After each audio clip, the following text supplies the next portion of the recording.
जितिन प्रसाद के पास कहीं कोई चारा नहीं था, उनको भी एमएलसी बनना था, मंत्री बनना था। विजय मिश्रा तो 5 साल यहाँ से मंत्री रह चुके हैं, कितने ब्राह्मणों की भला किए हैं आप हमको बताइए। ये बताइए कि 600 हत्या भी तो ब्राह्मण की हो गई। अपने गोरखनाथ मंदिर में एक हमारे आराध्य देव हैं परशुराम जी की एक मूर्ति बनवा दे, ब्राह्मण एकजुट हो जाएगा। माफिया नहीं, ये इसको राजनीतिक गैंगवार करते हैं ना। मैं तो माफिया था नहीं, मेरा भी नुकसान हुआ। 1 महीने का समय दे रहा हूं और जनवरी लास्ट के बाद मैं गोवंश को बोल दूंगा किसानों से ले जाएं, गोरखपुर पहुंचाएं और उसका जो भी खर्च लगता है वो मैं दूंगा। ब्रजेश सिंह के साथ क्या हुआ, सुशील सिंह के साथ क्या हुआ, विनीत सिंह के साथ क्या हुआ, तमाम इस तरह के सिंह लोग हैं जिनके साथ क्या हुआ है।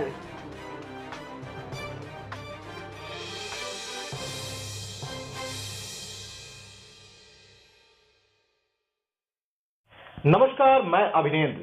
टीवी के मैटनी शो का विकास तो आपने खूब देखा, लेकिन जैसे जैसे विधानसभा चुनाव नजदीक आ रहे हैं तो अब राजनीतिक समीकरण शुरू हो चुके हैं।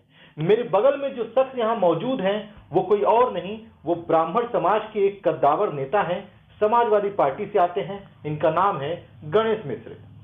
गणेश जी, जैसा कि हम देख रहे हैं कि लगातार भारतीय जनता पार्टी में जितिन प्रसाद या विजय मिश्र जैसे बड़े ब्राह्मण चेहरे हैं वो शामिल हो रहे हैं, तो ऐसे में क्या लगता है आपको कि ब्राह्मण समाज भारतीय जनता पार्टी की ओर करवट लेगा या इस बार राजनीति में क्या होगा?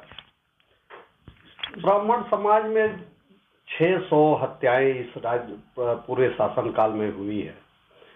ब्राह्मण समाज में जितने लोग भी शामिल हो रहे हैं वो अपने व्यक्तिगत स्वार्थ में शामिल हो रहे हैं, न कि ब्राह्मण के भला करने के लिए शामिल हो रहे हैं। रहा सवाल आपने जितिन प्रसाद का कहा, तो जितिन प्रसाद के पास कहीं कोई चारा नहीं था, उनको भी एमएलसी बनना था, मंत्री बनना था।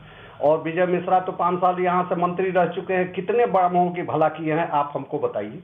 कितने ब्राह्मणों का उन्होंने भला कर दिया, कितने ब्राह्मणों को करोड़पति बना दिया, कितने ब्राह्मणों को बिजनेस में डाल दिया, कितने ब्राह्मणों को नौकरी दिलवा दिया है। तो अपने व्यक्तिगत स्वार्थ में कहीं भी जाए उससे हमसे क्या लेना देना है, न ब्राह्मणों को कुछ लेना देना है।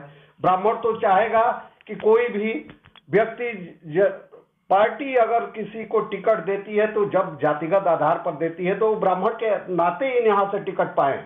सरकार में आप कह रहे हैं कि ब्राह्मणों के लिए क्या किया, ब्राह्मण नेता आ रहे हैं, लेकिन इस सरकार में तो राम मंदिर बन गया, इस सरकार में विश्वनाथ कॉरिडोर का उद्घाटन हो गया, उससे ब्राह्मणों को लाभ नहीं होगा? तो ये बताइए कि 600 हत्या भी तो ब्राह्मण की हो गई।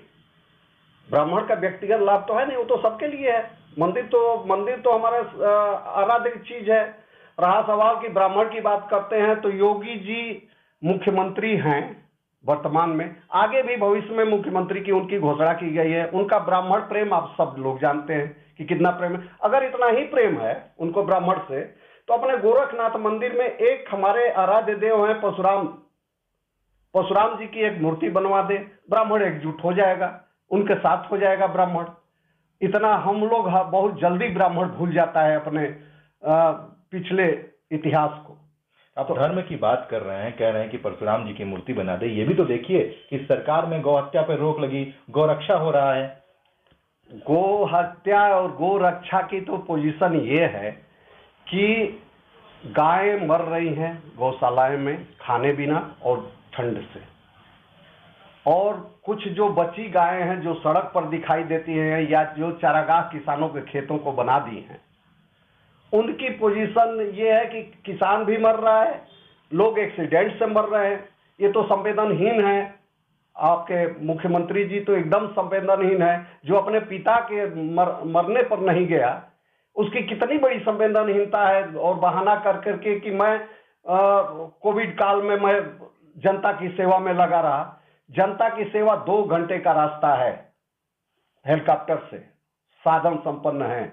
2 घंटे में अपने पिता का वो जा करके और सब क्रियाक्रम करके चले आए होते।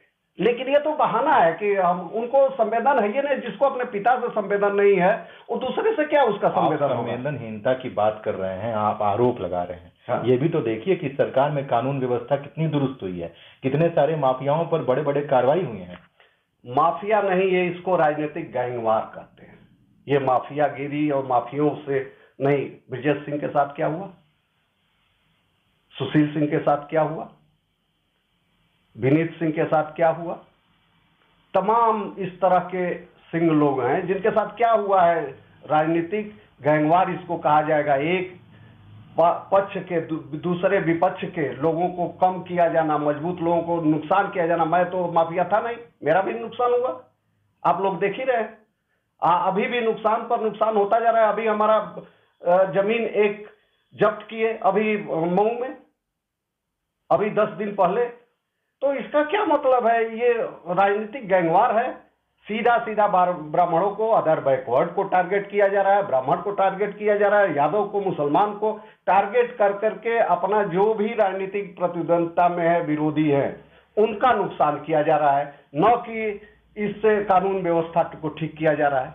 क्या कानून व्यवस्था ठीक हुई? पहले से ज्यादा हत्याएं होने लगी, पहले से ज्यादा अपहरण होने लगे, पहले से ज्यादा हर चीज में वृद्धि हुई है। आप नेशनल उसका देख लीजिए, अपराध का क्या है चार्ट, उसके हिसाब से बताइए। आप सीधे सीधे सरकार पर आरोप लगा रहे हैं, चूंकि ब्राह्मण समाज से आते हैं और कई सारे ब्राह्मण कद्दावर नेता भारतीय जनता पार्टी में शामिल हुए हैं। ऐसे में ये देखा भी जा रहा है कहीं ब्राह्मण समाज भारतीय जनता पार्टी की ओर रुख करेगा या नहीं करेगा। ये भी ब्राह्मण समाज से आते हैं और इन्होंने बोला कि सरकार ने ब्राह्मणों के लिए कुछ नहीं किया। एक चीज और मैं आपसे कहना चाहता हूं, इसको भी सुन लीजिए और योगी जी तक पहुंच जाए तो इसको भी बता दीजिए कि अगर 1 महीने के अंदर पूरे गोवंश को सही गौशाला की व्यवस्था नहीं की गई तो मैं अपने पूरे क्षेत्र की गाजीपुर के लोगों से, किसानों से, क्योंकि उनका चारागाह बन गया है खेत, वो रात भर अपना खेत को देखते हैं, तो मैं पूरे गोवंश को कहूंगा कि वो ट्रक से लाद कर ले जाए और जहां गोरखपुर में इनका गौशाला है, जहां बहुत बढ़िया व्यवस्था हो, वहां छोड़कर आए। उसका खर्च मैं वहन करूंगा। पूरे अपने जनपद के किसानों से मैं अनुरोध करूंगा कि 1 महीने का समय दे रहा हूं उनको, और जनवरी लास्ट के बाद मैं गोवंश को बोल दूंगा किसानों से ले जाएं, गोरखपुर पहुंचावें, और उसका जो भी खर्च लगता है वो मैं दूंगा, इसलिए कि मैं संवेदनहीन इनके जैसा नहीं हूं। तो संवेदनहीनता को लेकर बहुत बड़ा आरोप योगी सरकार पर लगाया जा रहा है। आप जागरूक बने, सतर्क रहें और देखते रहें एबीटी न्यूज। धन्यवाद।